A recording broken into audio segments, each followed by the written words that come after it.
بسم الله الرحمن الرحيم نحمده ونصلي على رسوله الكريم أما بعد السلام عليكم ورحمة الله. Birinciden бүткүл аламды жок жерден жараткан, ошол заттын буйругу менен таң атышта күн баткан, чыныгы жаратуучу Аллах Таалага чексиз мактоолор болсун. Жана пайгамбарыбызга жүрөгүбүздүн эң эле төрөнөн чыккан салаваттар жана саламдар болсун. Мактоо жана салаваттан кийин Аллах Таала сиз биздин ушул убакка чейин кылган кыраатыбызды, окуган намазыбызды, туткан орозобузду, берген садакабызды, деге эле ары бери кылган жакшы иштерибизди толугу менен кабыл кылган болсун. Ошонун негизинде пендечилик кылып, инсандык кылып, билип билбей кылган күнөөлөрүбүздү, чоң кылган жана кичине кылган күнөөлөрүбүздү, ачыктан ачык кылган жана жашыруун кылган күнөөлөрүбүздүн бардыгын Аллах Таала түп тамыры менен кечирген болсун. Чындыгында Аллах Таала мээримдүүлөрдүн мээримдүүсү, Аллах Таала ырайымдуулардын ырайымдуусу, Аллах Таала кечиримдүүлөрдүн кечиримдүүсү. Аллах Таала эзертеден баары анын башталышы жок, Аллах Таала ары дайым болуучу, анын аягы жок. Аллах Таала тирүү, ал эч качан өлбөйт. Аллах Таала ары дайым туруучу, ал эч качан уктабайт. Аллах Таала ырызкы берүүчү, аны эч ким кайтара албайт. Аллах Таала жаратуучу деген атка ээ болду, бул жаратылыш жок мезгилден эле. Аллах Таала тарбия кылуучу деген атка ээ болду, бул тарбия кылынуучулар жок мезгилден эле. Аллах Таала мына ушундай улуу зат, Аллах Тааланын улуктугу чексиз. Аллах Таала качан, кайсыл убакта, эмнени, кандай каалаган болсо, дал ошондой кыла алат. Ошондуктан Аллах Таала Кур'ан-ы Каримде өз сөзүндө айтат: "Estağfirullah, innalloha ala kulli shay'in qadir." Албетте Аллах Таала бардык нерсеге кадыр дейт. Чынында эле Аллах Таала бардык нерсеге кадыр. Аллах Таала кааласа, Аллах Субхана Таала кааласа жок жерден бар кылат. Аллах Таала кааласа бардан дагы бар кылат. Аллах Таала кааласа бүт бардыгын кайрадан жок кылат. Ошондуктан Аллах Таала Кур'ан-ы Каримде айтат: "Ва раббака факаббир." Сен Роббуңду макта, сен Роббуңду улукта, сен Роббуңду даңктагын деди. Аллах Тааланы макташлык, Аллах Тааланын улуктугун айтышлык бул дагы Аллах Тааланын өкүмү.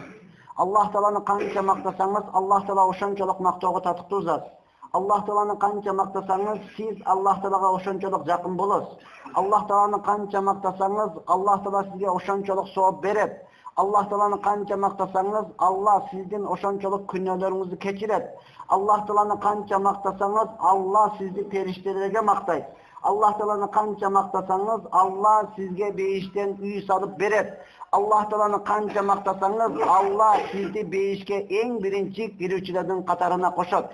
Ошондуктан Аллах Таала Кур'ан-ы Каримде өз сөзүндө Ахзаб сүрөсүнүн 41-аятында Аллах Таала сизге кайрылып айтат: "Я айюхаллазина аману зикруллаха зикран касира." Эй иман келтиргендер, эй Аллах Таалага ишенгендер, көрбөстөн туруп Аллах бар, жалгыз деп ишенгендер, силер ошол Аллах Тааланы көп эстешикте эстегиле деди урматтуу. Аллах Тааланы көп эстегендикте эстегиле. Неге? Себеби инсаният урматтуу тууган бул дүйнөдө нерселерге канча муктаж боло турган болсо, Аллах Тааланы эстөөгө андан дагы муктажыраак. Андан дагы муктажыраак. Эмнеге урматтуу Аллах Тааланы эстешикте эмне болот? Бүгүнкү күнү ушул тема туурасында сөз кылмакчыбыз урматтуу. Биз бардыгыбыз билебиз, бактылуулук ислам дининде дейбиз. Аллах Таала бактылуулукту динге гана койгон дейбиз. Бирок бирибизден дагы бактылуулуктун белгиси көрүнбөй жатат. Бардыгыбыз деле шашмай, бардыгыбыз деле ашыккан, эч бир тынчтык жок да. Эч бир тынчтык жок. Ага шашып булышат, мечитте отурсаң дагы кайра саатты карап, ал жакты карап, жүрөк тынчыбай турматы тууган. Бактылуулуктун белгиси көрүнбөй жатат. Ошондуктан бул бактылуулуктун белгиси. Бактылуу деп качан инсан айтылат экен? Бактылуумун деп инсан качан өзүн айтылат? Жүрөгү тынч болсо ошону айтылат экен да. Күйүп кетеби, өрттөнүп кетеби, жок болуп кетеби, алхамдулилла жүрөк тынч болду. Макул Алла берди, кайрадан алды деп кое турган болсо, бактылуулук мына ошол экен да, урматтуу. Качан үйлөрдү салып койдуң, машинаны алып койдуң, товарды жайып койдуң, бирок тынч. Ошол үйүңдө өзүң тынч отура албайсың. Ошол машинаңды өзүң тынч минип жүрө албайсың. Мына бул бактысыздык экен да, урматтуу. Качан ошол үйлөрдү салдың, ичинде кенен отурсаң, машинаны алдың, ошону кенен чийип кетеби, сүзүп кетеби, түрүтүп кетеби, макул деп туруп кете бере турган болсоң, бактылуулук деп мына ошону айтат экен да. Мына ошондон урматтуу, бүгүнкү күнү бактылуулуктун белгиси туурасында сөз кылмакчыбыз. Анткени Абу Бакр разияллаху анхунун кызы, пайгамбарыбыздын сүйүктүү аялы, жалпы му'мин мусулман сибиздердин энебиз Айша энебиз пайгамбардан риваят кылат. Пайгамбар саллаллаху алейхи ва саллям айтат: "Ма мин саатин тамурру би ибни Адам ла язкуруллах таала фиха илля тахассур алейха яумал кияма." Адам баласынан кайсы бир минут, кайсы бир секунд, кайсы бир вакыт Аллах Тааланы эстебестен өтө турган болсо, кыямат күнү сөзсүз ошол өкүнүчкө алып келет дейт. Сөзсүз өкүнө турган. Адам баласын бактысыз деп кана өкүнүп, кайгыланып, ызаланып турган адамды бул бактысыз деп билет экенбиз, урматтуу тууган. Түшүндүңбү? Ошондон инсан өкүнбөй турган, качан боло турган болсо, Аллахтан эстеп, рахат менен күлүп, жайнап тура турган болсо, бактылуу деп мына ошол адамды айтса болот. Ошондуктан урматтуу тууган, пайгамбарыбыз саллаллаху алейхи ва саллям Пайгамбар саллаллаху Абу Дарда разияллаху анху риваят кылат. Пайгамбар саллаллаху алейхи ва саллям айтат: "Эй, мен силерге эң жакшы амал туурасында, эң жакшы амал туурасында жана Аллах Тааланын алдында эң таза болгон, даражаңарды ушунчалык көтөргөн алтын, күмүштү садака бергенден дагы жакшыраак, жана силер дин үчүн согушка чыгып, душманга аттанып, аларды өлтүрүп, өзүң дагы өлүп, шахид болгондон дагы, шахид болуп өлгөндөн дагы жакшыраак нерсени силерге айтайынбы" dedi. Босон билебиз, пайгамбар саллаллаху алейхи ва саллям канча жерлерде айткан, эң жакшы амал эмне болгон? Өз убагында окулган намаз деген. Эң жакшы амал Алла үчүн, дин үчүн жихад болуп, Алланын жолуна чыгып шахид болуш деген. Бирок пайгамбар саллаллаху алейхи ва саллям кайра айтат, ушулардан дагы эң жакшырагына. Аллахның алдында ушулардан дагы жакшырагын айтайынбы дегенде сахабалар бүт бары бир ооздан айтты: "Бала я Расулуллах, ооба, айтыңыз бизге. Кабар бериңиз." Дегенде пайгамбар саллаллаху алейхи ва саллям айтты: "Зикраллах, Аллах Тааланы эстешлик. Аллах Тааланы көп зикир кылышлык, дин үчүн согушуп, шахид болуп өлгөндөн дагы. Аллах менен зикир кылышлык, намазда тургандан дагы, Аллах Тааланы зикир кылышлык, Алла үчүн берип аткан алтын күмүшүндөн дагы жакшыраак амал мына ошол экен." Эмнеге? Мунун себебини Аллах Таала Кур'ан-ы Каримде өзү сиздерге кайрылып айтат. Ya Allah, bu sure Zuhruf suresi. Zuhruf suresinin 36. ayetinde Allah Teala ayet: "Ellezine amenu ve tatmainne kulubuhum bi zikrillah." Allah Teala'ga iman keltirip, işenip, andan keyin Allah'ını esleşik menen jürögü tınçlangan adamlar. Ala bi zikrillahi tatmainnul kulub. Ey jalpı esi bar, akıl esi jaydagi Allah'a işengen imandılar ukula, Allah'ını esleşikte jüröktün tınçlığı var deydi urmattuğan. Allah Teala'nın esleşinin jürök tınç bola turgan bolsa, urmattu tuğan, baktıluluk dep. Muna oşan aytadı eкен. Qaysı yerde bolsa, jürögünüz tınç bolsa, jumuşdabı, namazdabı, oyundabı, külküdabı, uktap jatkanda uyuңuzdabı, qaysı yerde bolsa, jürögünüz tınç bola turgan bolsa, baktıluluk dep uşunu aytadı. Үйүңө баргандан дагы не да тынчсызданып ары бери карап, кайра сатып, эки жакта карап берген, бул демек тынчсыздыктын бир белгиси экен, бактысыздыктын белгиси. Ошондуктан урматтуу, Аллах Таала өзү айтты, Алланы эстегенде, Алланы зикир кылганда жүрөктүн тынчтыгы бар. Жүрөк тынчпы, болду урматтуу, болсо 5, болбосо 15 деген ушул жерде болот. Жүрөгүң тынч болбой болматуган 15 миң эмес, миллион болуп кетсе дагы эле дүкүлдөп тургандан кийин, аки дүкү боло бергенден кийин урматтуган эч нерсе татыбайт экен. Ошондуктан алымдарыбыз айткан, Аллах Тааланы зикир кылуудун зарылдыгын ушунчалык айткан, балык үчүн суу канчалык зарыл болсо, сенин жүрөгүң үчүн Алланы эстеп ушунчалык зарыл деген. Balık için su kança zarıl. Sen Allah'ını eslep zikir kılışın için jürök uşunçalık zarıl da jürök götürmekten. Endi karan sudan çıkan balıktın ahvalı kanday bulur. Sudan tutup dursun da taşlap koydun ağrı tıvırçılay bağırıp sekiret çağırıkta bunçukla çürüp kalıp da can çıkış olmayın sırmaktı onu. Öldü okşayıp barıp tiyip görgün dağın tıpırçılay. İnsanın jürögü tınç bolbay turgan bolsa mına oşondoy. Kança bayan berosun da tım oturatken da. Dayarızı inşallah ha? Nege? O sen söylegen uqqan dağı jok olçu. Oyladım bol, boldu oylanıp dayar bolup kaldı okşayt. Dayarızı inşallah ha? Nege? Niyet bari dep koyupçu. Мына ушул балык судан чыгып кандай акыбалда калган болсо, урматтуу, инсанияттын жүрөгү тынч болбой турган болсо, мына ошондой абалда калат. Ошондон пайгамбар саллаллаху алейхи вассалам айткан, Аллах тааланы эстештик бул кайгыдан.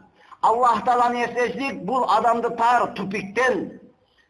Аллах тааланы көп эстештик мына ушул жаман нерсенин бардыгынан чыгарып коет.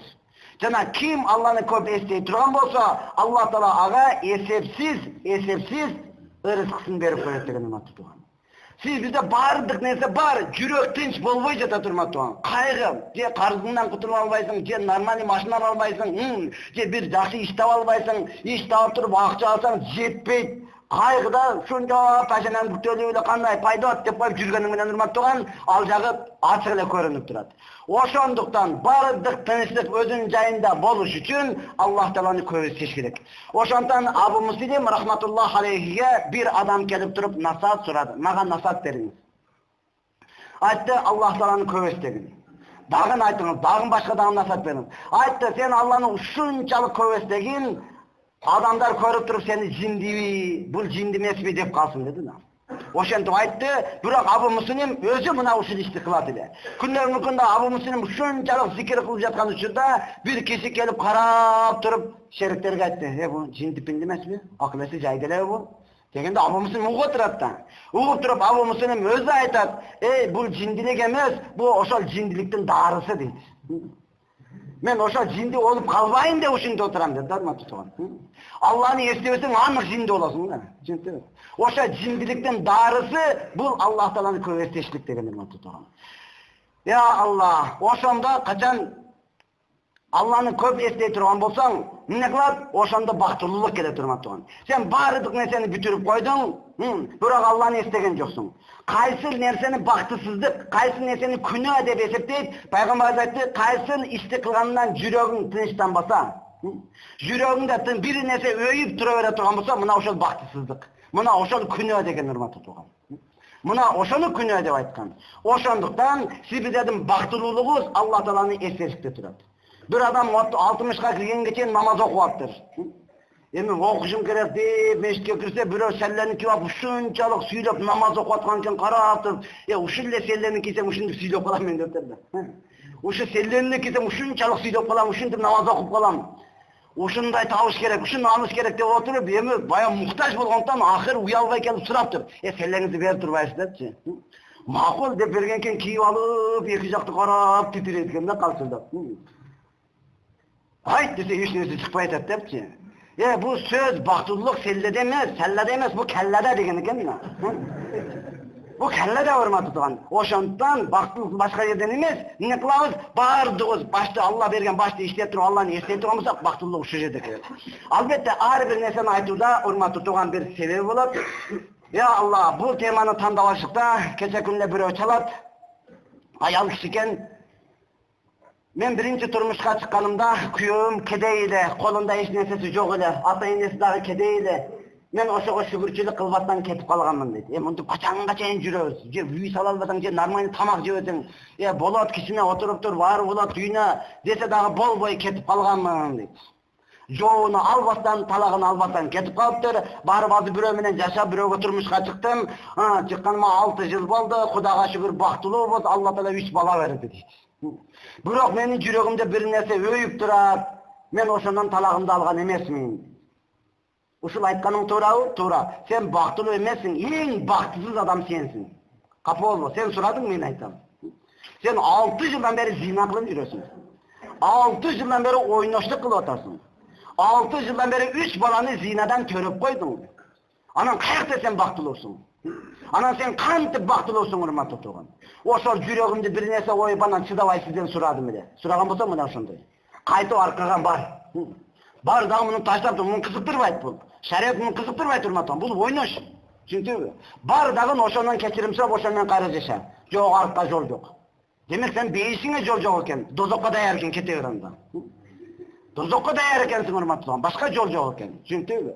Мына ошондон бул нерсени кыздарыбызга, балдарыбызга, бүт туугандарыбызга толук айтышыбыз керек. Толук жеткиришибиз керек. Кайсыл амалды кылдың, жүрөгүң өйүп турат, урматтуу туган. Бул демек бактысыздык. Кайсыл амалды кылдың, жүрөгүң тынчтанбай атат. Демек бул сен бир күнөөдөсүң. Ошол нерседен чыгыш үчүн Алла Таалан көрсөтүп, Алла кандай өкүм берген, пайгамбар салам кандай көрсөткөн, ошонун негизинде жаша, андан кийин бактылуусуң, урматтуу тууган. Андан кийин бактылуусуң. Мына ошондуктан не кылабыз? Ары мейли колуңда эч нерсең жок болсун. Кедей, бирок жүрөк тынч боло турса, ошол жеткен байлыктан. Бардыгы бар, бирок өзүң үйгө салып алган үйүңдүн ичинде калчыда отурсаң, тарак деп эле коркуп титирип отурсаң, анан каяктагы бактылуулук?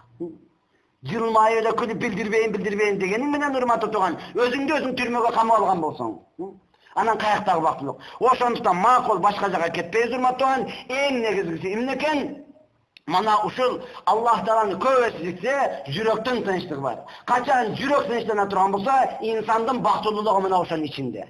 Ошондуктан я Аллах, Муаз ибн Джабал разияллаху анху пайгамбар саллаллаху алейхи вассаламдан бир хадисте айтат: "Ма амала адамиюн амалан анжалаху мин азабиллахи мин зикриллахи таала."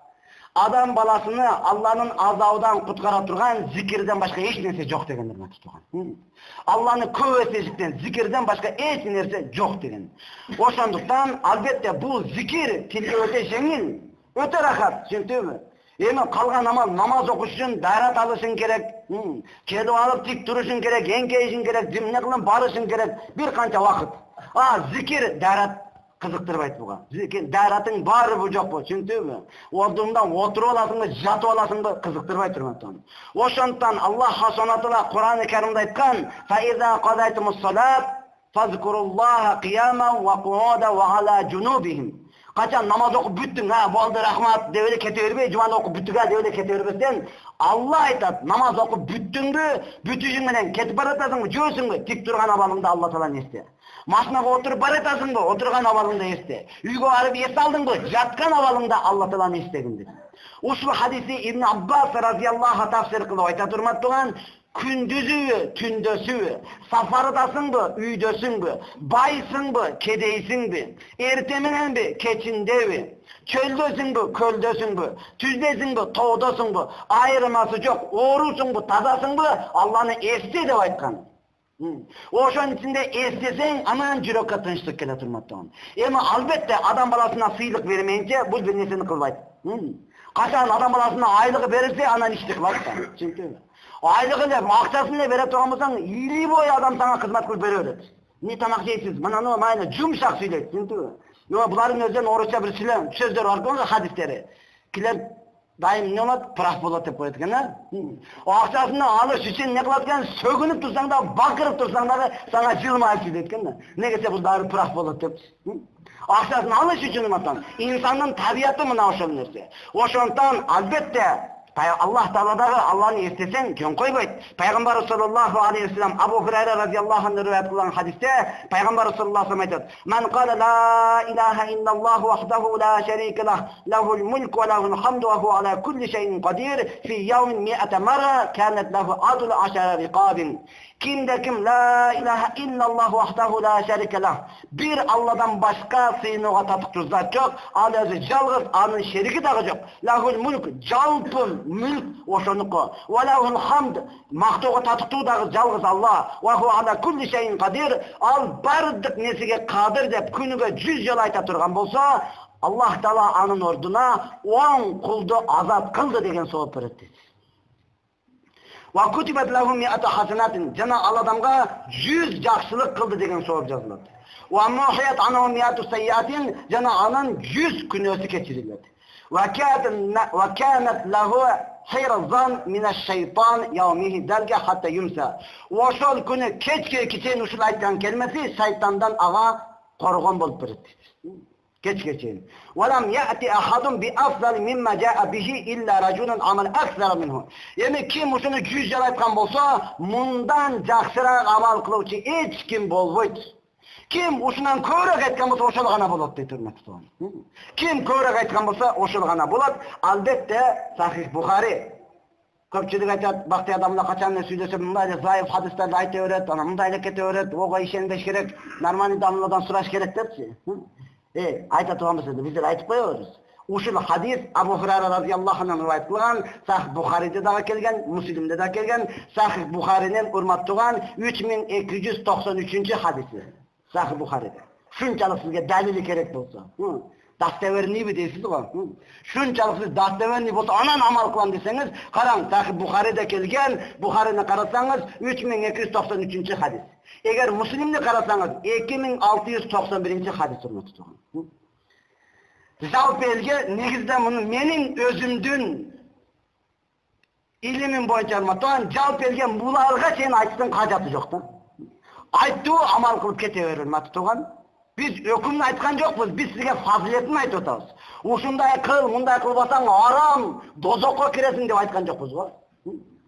Biz sizge aytıp atабыз, ушуну кылсаңыз, мананча сооп аласыз. 1000 кулда азап кылгандай сооп аласыз. 100 эмне болот? Сизге сооп жазылат, 100 күнөөңүз кечирилет. Сизден жакшыраак амал кылуучу болбойт муну деп айтып атабыз. Кылбасаң арам, астагфирулла, сен мусулман эмескенсиң. Нарагыраак жүр деген жокпуз го, өкүмүнү чыгарган жокпуз. Биз фазилетин айтып атабыз, урматтуу. Ошондуктан биз фазилетин, эгер анны айта турган болсо, бардык хадистин номерге чейин айтып беребиз. Түшүндүңүзбү? Жалпы элге мунун кажаты жок, урматтуу. Ошондуктан сиз биз амал кылабыз дейсизби, фазилет айтылдыбы, алдыга алып кете беребиз. Ошондой эле имам Бухариде дагы, имам Муслимде дагы келген, пайгамбар саллаллаху алейхи ва саллям айтат: "Ман кала субханаллахи ва бихамдихи фи яум ми'ата марратин хуттат хатаяху ва ин канат мислу замадил бахр." Эгер кайсы бир адам субханаллах, Allah Teala bardык ayıplardan taza деген söz. Subhanallah, tasbih de uşun aytır. Subhanallah, Allah bardыk ayıplardan taza. Ve bihamdihi, bardыk maktoo Allah Teala'ga bolsun. Oşoğa taandık dep bir günde 100 yıl ayta turgan bolsa, anın günösünün büt bardığı keçirilet, eğer de günösü denizin kövügü çölüktagı köp bolsa deydi. Ушунчалык күнөөсү көбөйгөн, деңиздин көгүдөн дагы көбөйгөн да. Эгер кимде ким 100 жолу субханалла ва бихамдихи деп айта турган болсо, Алла Тааланын бардык күнөөлөрүн кечирет. Албетте бул Сахih Бухариде урматтуу турган 6405 хадис. Муслимди карасаңыз 2691 хадис. Sizge dalili менен достоверный керек болот болмосо манеке урматтуу. Жөнүн айтып беребиз, биз ишенебиз десеңиз, биз бардыгын айтып берип кетебиз. Биз фазилетин айтабыз. Өкүм чыгарбайбыз. Сен кафыр болдуң, анан катының ушталак, эми дозокко түшөсүң, астагфирулла. Ошондо айтпайбыз. Албетте аны айта тургандагы кез келет, урматтуу турган. Аны айта тургандагы убакыт келет. Бирок урматтуу, негизги азыр фазилет айтылып жаткан учурда фазилетин аткара берейли. Макул. Алар качан айтылыш керек? Жалпысы бардыгы эмне кылды? Илимге келди, бардыгы Кур'ан окуду, бардыгы хадис амал боло баштады. Түшүндүңбү? Бүт бардык эл түшүндү. Эми урматтуу, амал кылбай жатса, андан кийин эми кылбасаң дозокко кетесиң. Эми кылбасаң катының ушталат. Эми кылбасаң жаназаңды окубаймын деп айтса болот да. Ага урматтуу туган, убакыт келecek. Ар бир нерсе өзүнүн убакыты менен. Макул. Ошондуктан машалла жалпы эл бүгүнкү амалга кызыгып жатабы, амалды кызыктырып айта беребиз. Бул амалда кылсаң сооп болот, мындай кылсаң мындай болот. Анан бидат, астагфирулла, достоверный хадис жок. Адамдарды экиге бөлүүнүн кажети жок. Түшүндүңбү? Мына ошондон урматтуу тугандар, эң негизгиси Аллах Тааланы эстөө менен, Аллах Тааланы зикир кылуу менен жүрөгүңүздү тынчтандырып алыңыз, калган нерсе бардыгы боло турган нерсе. Жүрөк тынчтанбады урматтуу туган, калган нерсе болбой турган нерсе. Эң негизгиси урматтуу туган, жалпы бардыгыбыз Алланын өкүмү кандай, пайгамбардын сүннөтү кандай. Болду, ошого өзүбүздү дагы тарбиялайлы, кыздарыбызды дагы, балдарыбызды дагы тарбиялайлы. Балдарыбызды дагы тарбиялайлы урматтуу. Жок, өзүң дагы анын ичинде, балдарың дагы анын ичинде эмеспи? Ал сөзсүз бактысыз. 1000 жолу айтсын, күндө мен мусулманмын деди, бирок Алланын өкүмүн аткарган жок, ал бактысыз. Алланын бир өкүмүн, бир арам ишти ар дайым кылып жүрүп алдың урматтуу туган. Түшүндүңбү? Кылып жүрүп алдың, 1000 намаз окуп баардыгы кечирилбейт. Тобонун кабыл болушу качан? Ошол күнөө деген амалды таштап туруп соопко өтө турган болсоң, ошондо анык тобо кылды деген болот. Түшүндүңбү? Ошондон ар бирөөбүз аракет кылабыз, жакшы ниет кылабыз. Сиз эркексиз, аялдарды сиз баштайсыз. Аялдарды сиз баштайсыз. Ар-rijal qawwamuna 'alan nisa. Эркектерди биз аялдарга башчы кылып койдук деген, сиз башчысыз. Аялдарды бир нерсесин айтып коебуз, акыркы сөздөр калтыр. Бирөөдүн күйөөсү 2-3 күн үйгө келбей калыптыр да. 2-3 күн үйгө келбеген экен, сразу аялы подружкасына жетиптир. Менин күйөөм 2-3 күндөн бери жок. Бу болду болбоду үйлөнүп алды. Бу дагы башка бирөөдү таап алган болсо керек. Десе наргысы не дейткен? Жақсы ниет қылсаң, 2-3 күнде келбей қалып үйлен алды дей бересің ғой. Балким машина урып кеткендер, балким авария болып өлгендер, сен қаяқтан білесің? Жақсы ниет қылсаң дейді екен. Алладың қылған ниеті ушунчалык урматтуу туган. Жақсы ниеті да. Түсінтіби? Жақсы ниеті мына ошол. Ошондуктан сиз эркексиз. Аны туура жолго баштап туруп, кайсыл жакта ибадат, кайсыл жакта бактылуулукту сиз айтасыз, урматтуу туган. Сиз жеткенсең, анын жеткен деңгээли мына ушунчалык. Түсүндүңбү? Ошондон жалпы элибиз айтып коет, булардын акылы кыска, чачуудун акылы кыска болот экен. Сиз эркексиз, акылдуусуз, урматтуу туган, өзүңүздү бекем кармаңыз, аларга толук менен айтыңыз. Бүгүнкү күнү фасад заманда үйлөнүштөн алдын үйлөнүүнүн маселени билиңиз, үйлөнүп жаткан учурда ошону алсаңыз болобойбу? Ошол кызды, түсүндүңбү? Ал мурда турмушка чыкканбы, чыккан эмеспи? Чыккан болсо, урматтуу туган, жоону алдыбы, албадыбы? Ошого чейин караңыз. Келсе эле ашыйм десе, шаат алып отуруп, Алла Таала бизди кошту дей берди. Шайтан кошту сени. Аллах Субханаху ыктыяр берген, тандоо берген, урматтуу туган, ошону толук сүрүштүрүп анан кийин жашооңузду алып кетиңиз. Экөөң сүйүшкениң менен зина болгон болсо, каяктагы бактылуулук? Экөөң сүйүшүп бири-бирине каттуу айтпай, жумшак эле, шунчалык эле жаным деп эле көрө албасаң бири-бириңди тура албай калдың. Бирок ортодо махрамсың, урматтуу туган. Нике жүрбөйт, анда каяктагы бактылуулук? Түсүндүңбү? Ал толук дозокко жеткиришти. Мына ошондон ар бирөөбүз не кылайлы? Терең ойлонайлы, уктап жаткан болсо ойгонойлу, ар бирөө зикирди. Субханалла, алхамдулилла, Аллаху акбар, ла илаха иллалла. Булар Алла Тааланы эстешлик. Буга дааратыңыз барбы, жокпу кызыктырбайт. Түшүндүңбү? Жумуштасыңызбы, башка жерде сизди кызыктырбайт, урматтуу. Ошондуктан биз толук менен не кылабыз? Аракет кылабыз. Ибрахим Адхам рахматуллахи алейхи бир күн келсе бирөө ушунчалык сүйлөп атат, карап туруп айтты. Ушул сөздөрүңө сооп аласыңбы? Деп, жок деди. Эгер ушул сөздөрүңө сооп албасаң, анда кыямат күнү ушуга азапталасыңбы? Мүмкүн деди. Эгер сен сооп албасаң, азапталышың мүмкүн болсо, эмне үчүн ал сөздөрдү сүйлөйсүң? Андай болсо Алла Тааланы зикир кыл, эстегин деди. Албетте адам баласынын жүрөгүнө тынчтык келиш үчүн ар нерсени сүйлөйт экен. Жүрөккө тынчтык келиш үчүн ар нерсени, жок, ар нерседе тынчтык жок. Алланы эстегенде гана жүрөктө тынчтык бар. Болбосо адам баласы отуруп алып ушундай экен да. Сали илимдүүлөр отурса, хадис аяттан сүйлөп берет. Жөнөкөй адам отуруп эмне кылат? Туура Алланы эсте десе, Алланы эстегенде да эмне кылат экен? Дамырлардын илимин сынайт экен да. Азыр эң илимдүү ким? Паланчы үчкүнчү. Ол канча жашта депчи? Каяктан билип калдым, урматтуу? Bir күн отурсам, саат 11-12:30. Бирөө чалат. Дамыла кечире суйкуңузду буздум окшойт да. Майли, эмне болду? Ойлойсуң да бир зарыл маселе болсо керек деп. Айтат, сиз канчанчы жыл болот, азмайын отуруп талашып атабыз дейт. Бирөө айтат 85 дейт, бирөө 83 дейт, канчанчы жыл болот, ошону айтып коесиз, кечиресиз дейт. 83, аны айтпадым, болду, рахмат. Отуруп ошого чейин талашат да, бирок саат канча болуп атат, анын иши жок да. Ойлойсуң, ушунчалык зарыл болсо, аманат экен айтып коеюн депчи. Мына ошондон, урматтуу туган, албетте ушунчалык акыйкаттан келип чыгат. Кээ бир адамга эмне кыласың, анып жүрөктөн жооп бересиң. Кээ бир адамга өзүгө жараша жооп бергенге туура келет да. Ошондон айтат го, бирөөдөн сурап да, дамылла мен жуманы үйдө эле окуп алсам эмне болот депчи.